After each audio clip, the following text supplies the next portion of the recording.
Hey everyone, and welcome to the deep dive. Today we're bringing you some trending tidbits, hot off the press from the U.S. Bureau of Labor Statistics. Ooh, sounds exciting. It is, it is. We're diving into their 2023 report on women's earnings. Okay, so what's the big deal with this report? Why should we even care? Well, for starters, it's not just like some random survey.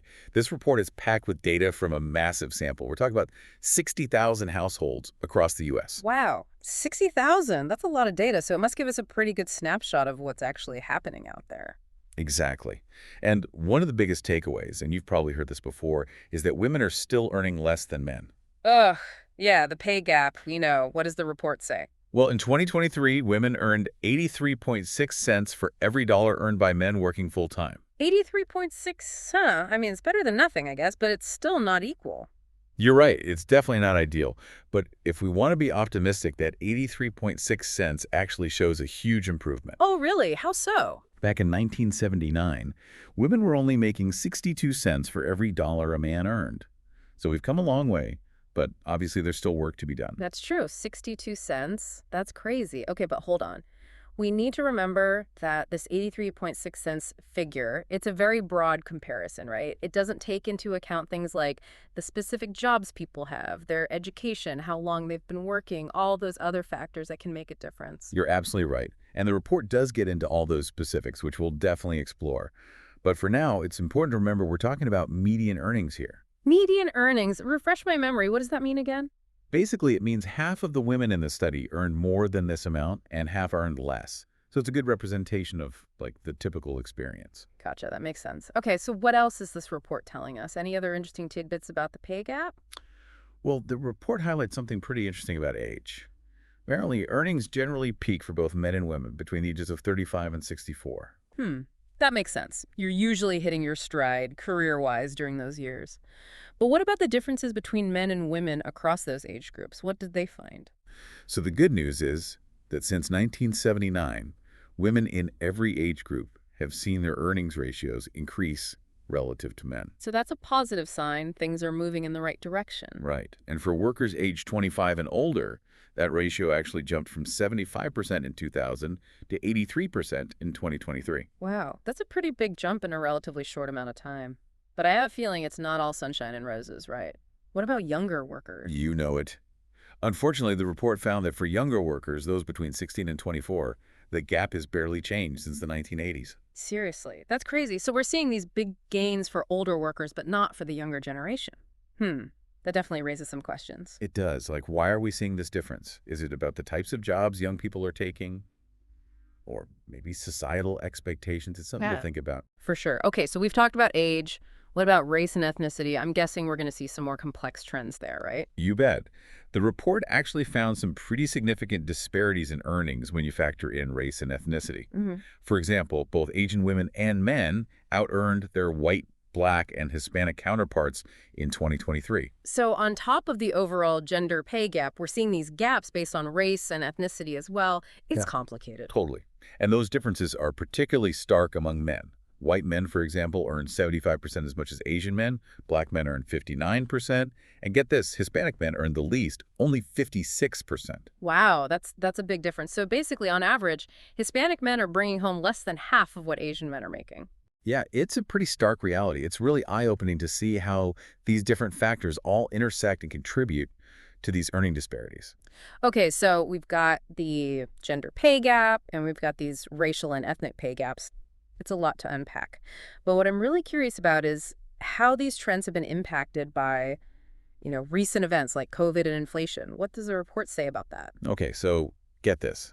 Since 1979, inflation-adjusted earnings for both white and Black men have actually trended downwards. Downwards. Seriously, I would thought it'd be the opposite. Right. It's surprising there have been some small net increases, but the overall trend has been negative. Huh.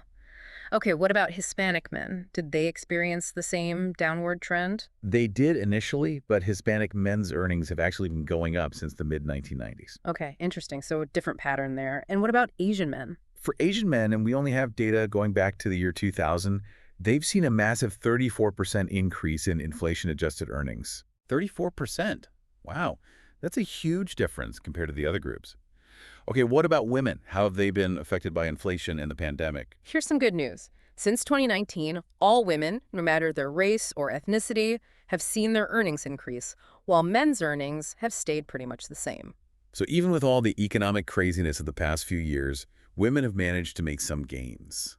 That's encouraging. Yeah. It makes you wonder what's driving these differences, though, right? Like, is it just random, or are there some other things at play here? Yeah, for sure. And that's where this report really gets interesting. It digs into all sorts of factors that contribute to these earning disparities. And one of the biggest, of course, is education. I was just going to ask about that. It's pretty common knowledge that more education usually leads to higher earnings. Yeah. But how does that play out for men and women specifically? What did the report find? Well, it confirms that education is definitely a major factor. The data shows that someone without a high school diploma earns only 44% of what someone with a bachelor's degree or higher makes. 44%. That's a huge difference.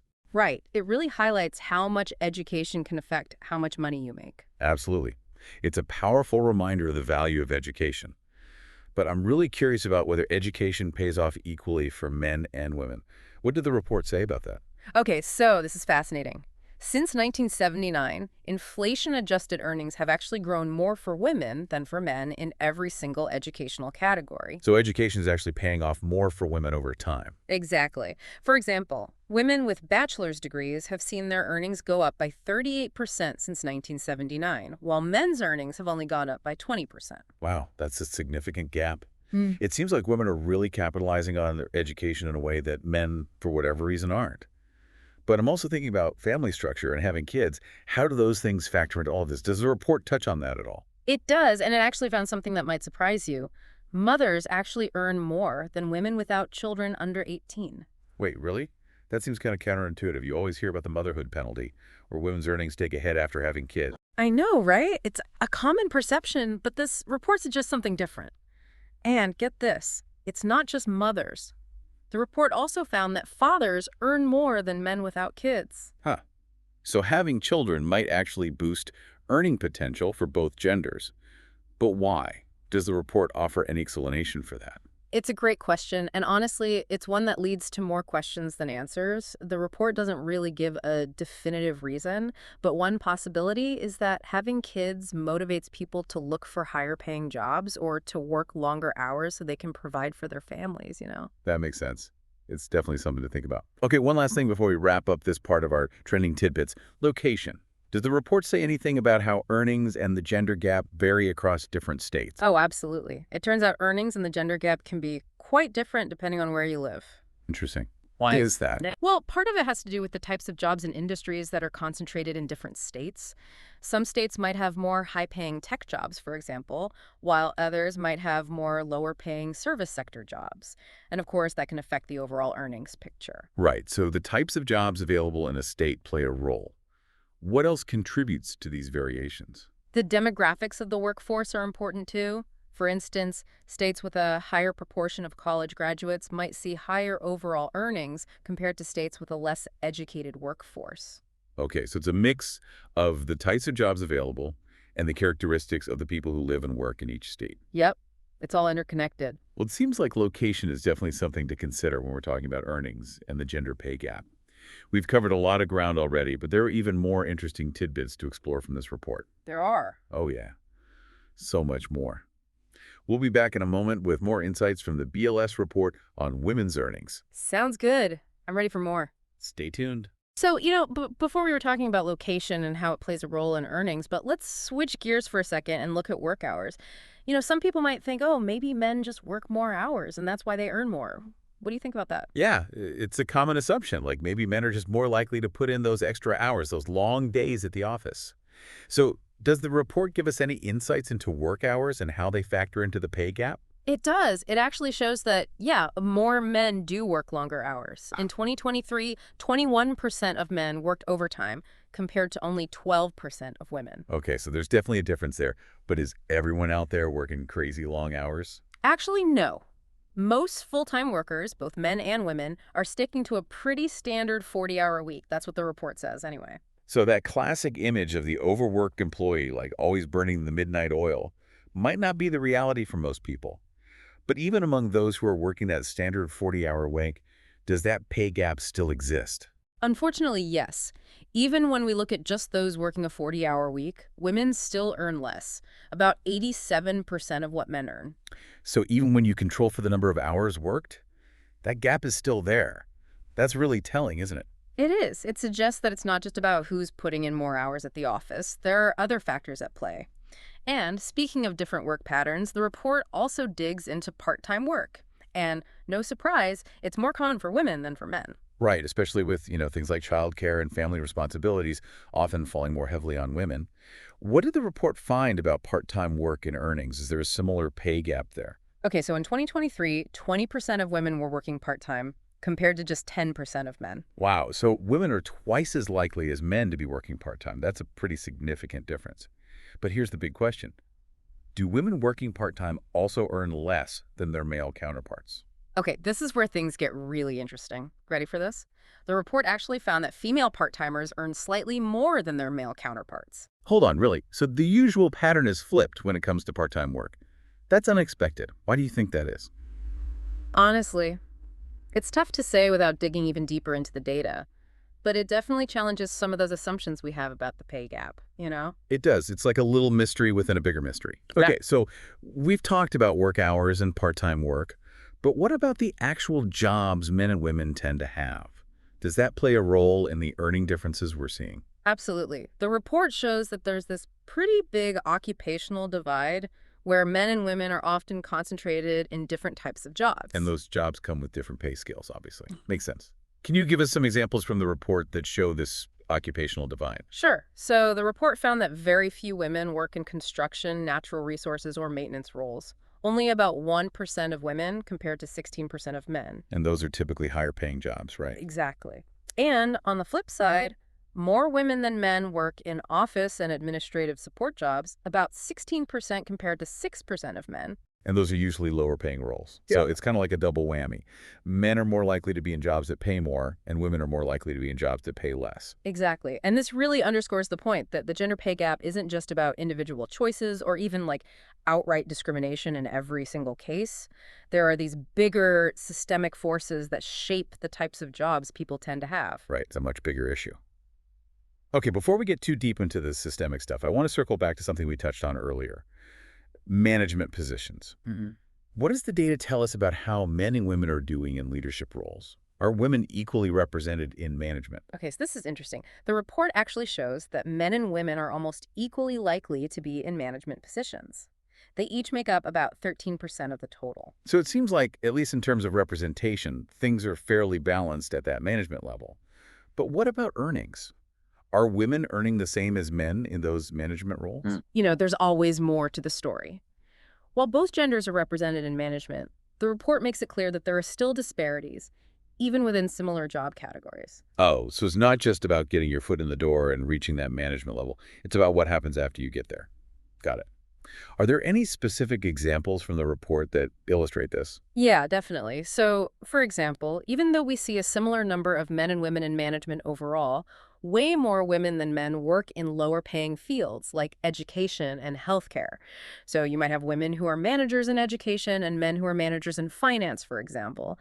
And that right there creates a pay gap. So even when women break through that glass ceiling and get into management, they're often concentrated in fields that just don't pay as well. Oof, that's frustrating, but I guess not all that surprising given what we've seen so far. I know, it's tough. And it just shows how crucial it is to look beyond those basic numbers and really consider all the structural stuff that's going on. But, you know, we've uncovered so many interesting tidbits from this report, and it's clear that the gender pay gap is incredibly complex with a ton of moving parts. It can definitely feel overwhelming, right? Like, where do you even begin to address an issue like this? Right. It's easy to get lost in the weeds. But that's why I think it's so important to keep coming back to that question of like, why should our listeners care about all of this data? What does it actually mean for their lives? Exactly. It's not just about numbers on a page. It's about real people and their experiences.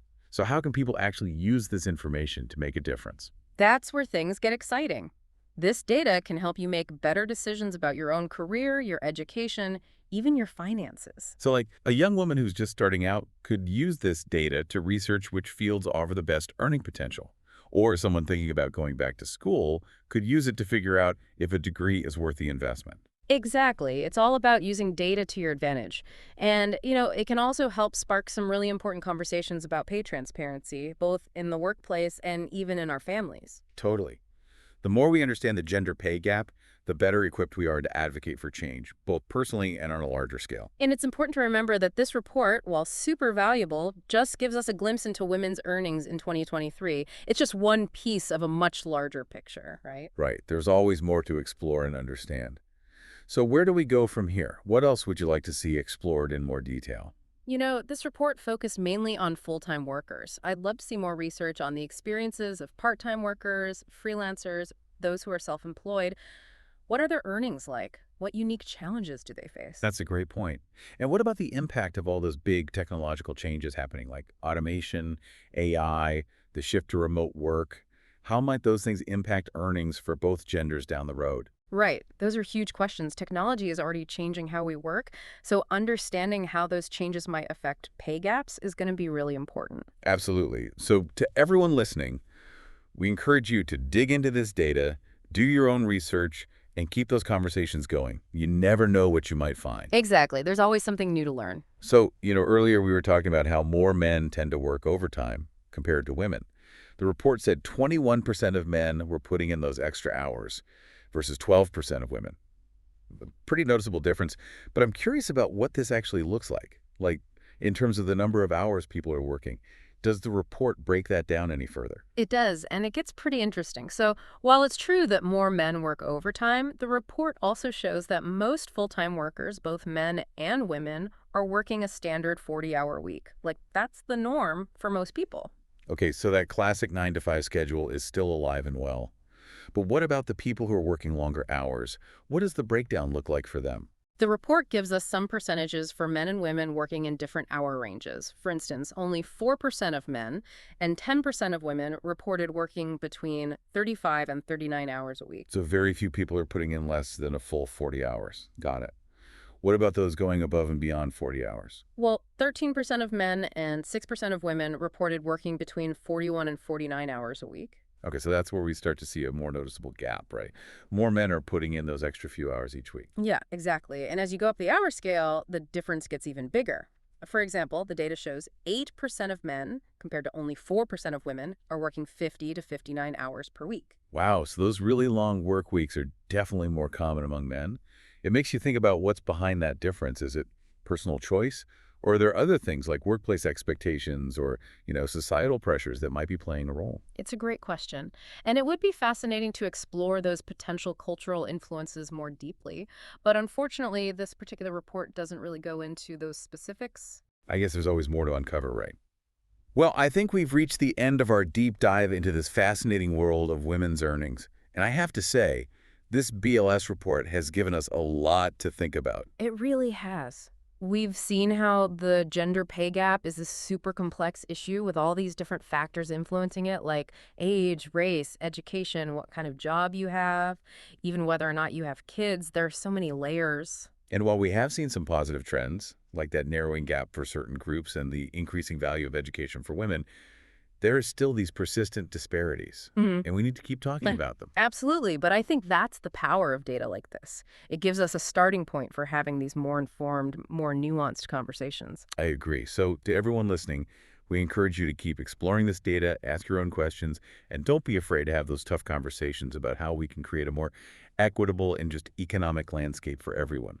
Because at the end of the day, this isn't just about women's earnings. It's about building a society where everyone, regardless of gender, has the chance to succeed and reach their full potential. Beautifully said. And on that note, thanks for joining us for this deep dive. Until next time, stay curious.